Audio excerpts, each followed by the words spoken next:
اور تواضع بہت زیادہ تھا. واہ واہ واہ. اور اس تواضع اور انکساری کے حوالے سے جیسے ایک واقعہ تو وہ یتیم بچیوں کے گھر جو آپ کا ایک سلسلہ خلیفہ بننے سے پہلے تھا، ان کی بکریوں کا دودھ دوہ لیا کرتے تھے. جی جی. تو خلیفہ بننے کے بعد بھی یہ کام سر انجام دیتے رہے.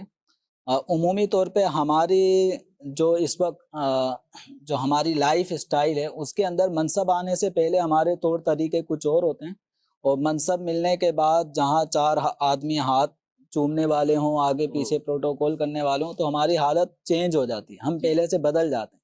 صدیق اکبر رضی اللہ تعالیٰ عنہ میں ایسی کوئی تبدیلی نہیں تھی.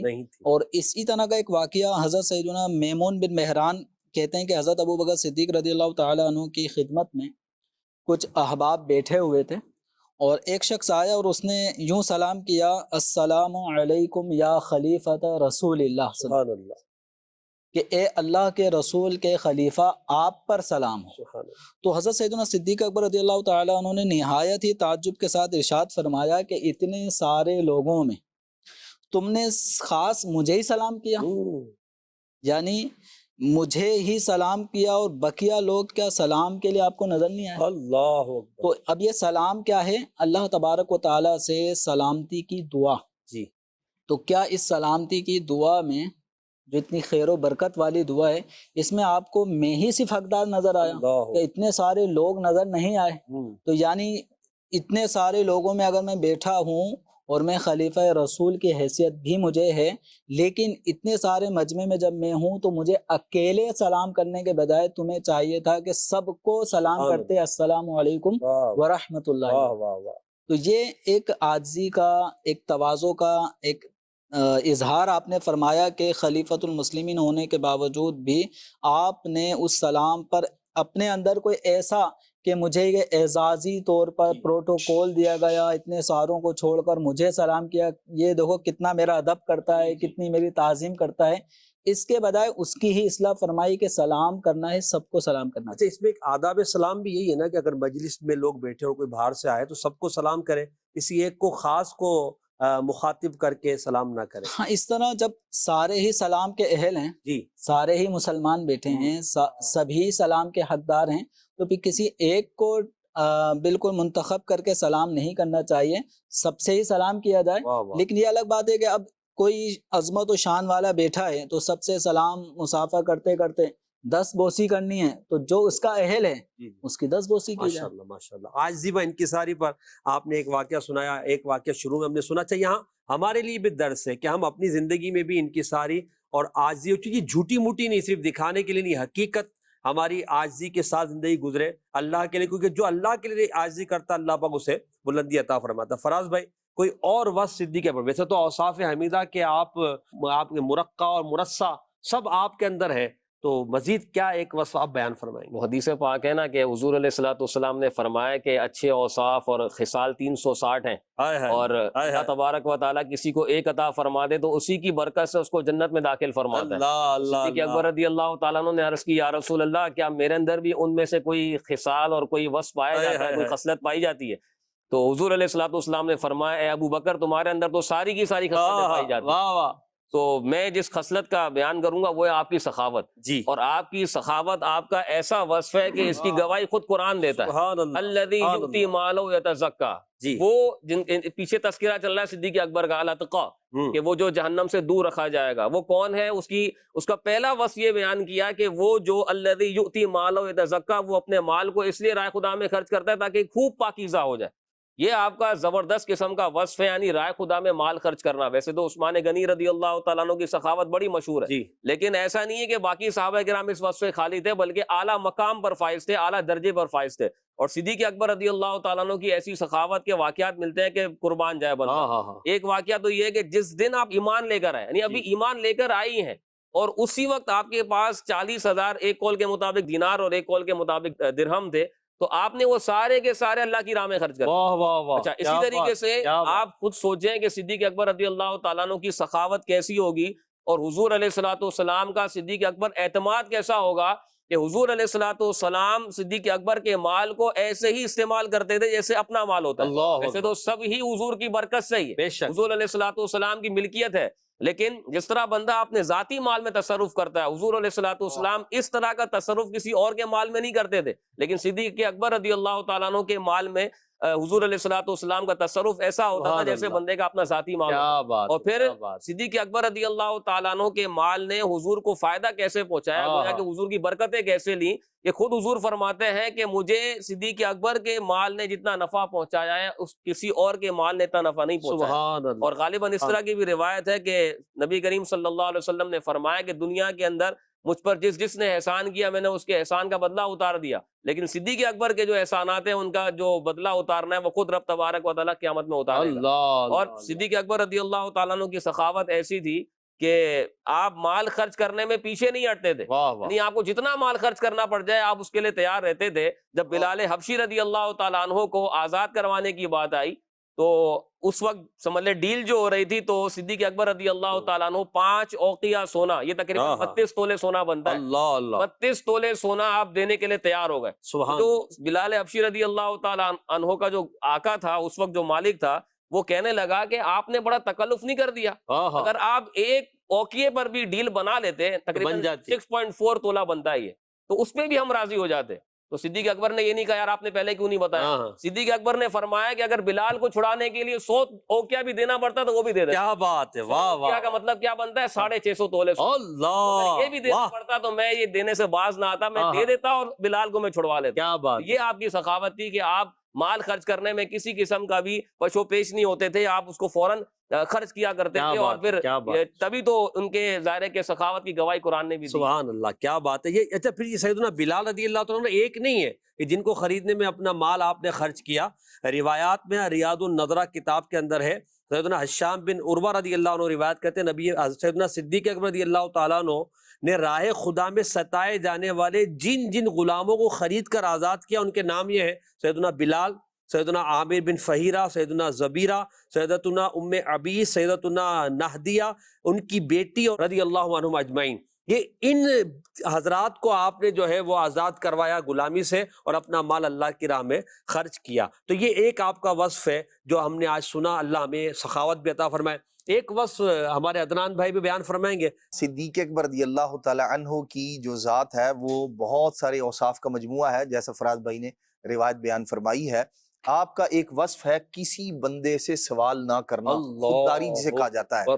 جناب سیدنا صدیق اکبر رضی اللہ تعالیٰ عنہ جب کبھی اونٹنی پر سوار ہوا کرتے تھے اور آپ کا جو نکیل کی جو رسی ہوتی تھی وہ چھوٹ جاتی تھی، یا بعض روایات کے اندر ہے چابک جو ہے وہ گر جایا کرتا تھا، تو جناب سیدنا صدیق اکبر رضی اللہ تعالی عنہ اپنی اونٹنی کو بٹھاتے۔ اچھا، اونٹ کو بٹھانا بھی ایک کام ہے اور اس کے اندر وقت لگتا ہے، تکلف بھی ہے، مشقت بھی ہے، سارے کے سارے معاملات ہیں، اور سب سے آسان یہ کام ہے کسی بندے کو بلایا جائے بھائی یہ اٹھا کے دے دو، جی جی، یہ اس کی نسبت آسان ہے۔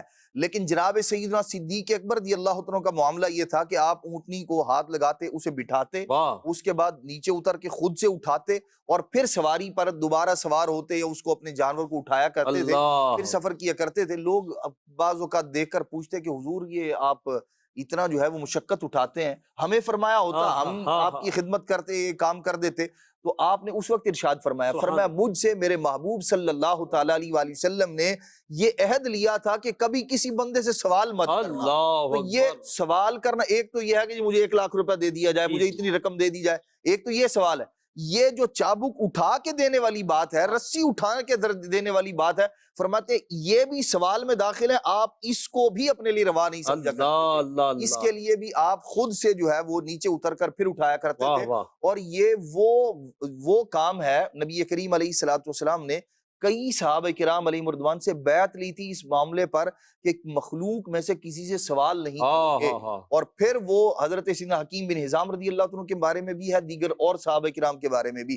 یہ بہت پیارا وصف ہے، اگر ہم خودداری والا، اگر ہم اس کو اپنا لیں انشاءاللہ الرحمن ہمارے بہت سارے کام آسان ہوتے چلے جائیں گے۔ بعض اوقات آدمی جو ہے نا وہ ادھار لینے میں، دیگر چیزیں مانگنے میں بے تکلف ہو جاتا ہے، ضرورت ہے نہیں ہے اس کا تعین کیے بغیر بس عادت بن گئی ہے سو مجھے دے دیا جائے. یہ بھی ایک تعلیم ہے نبی کریم علیہ الصلوۃ والسلام کی، اور صدیق اکبر رضی اللہ عنہ کے اوصاف میں سے بہترین وصف ہے اس کو اپنانے کی. اللہ ہمیں توفیق دے، ہم سخاوت بھی اختیار کریں، خودداری بھی اختیار کریں، اللہ کی راہ میں خرچ کرنے والے بنیں، اور جو ہے صدیق اکبر رضی اللہ عنہ کا تقوی بھی اللہ پاک ہمیں نصیب فرمائے. دعوت اسلامی کے دینی ماحول سے وابستہ رہیں، قافلوں میں سفر کریں، 72 نیک اعمال کو اپنی زندگی میں اگر ہم نافذ کر لیں، اجتماعات میں آئیں تو انشاءاللہ فیضان صدیق اکبر رضی اللہ تعالیٰ عنہ ہمیں نصیب ہوگا. اللہ کریم ہم سب کو سیدنا صدیق اکبر رضی اللہ تعالیٰ عنہ کے فیضان سے دنیا میں بوقت موت اور قبر و آخرت میں ہمیں مالا مال فرمائے، اور صدیق اکبر رضی اللہ تعالیٰ عنہ کی برکت سے ہمیں دنیا اور آخرت کی برکت عطا فرمائے. فیضان صدیق اکبر جاری رہے گا. صلو علی الحبیب صلی اللہ علی محمد صلی اللہ علیہ وسلم. میرے نبی کے پہلے خلیفہ ابو بکر، میرے نبی کے پہلے خلیفہ صدیق اکبر، صدیق اکبر، صدیق اکبر، صدیق اکبر.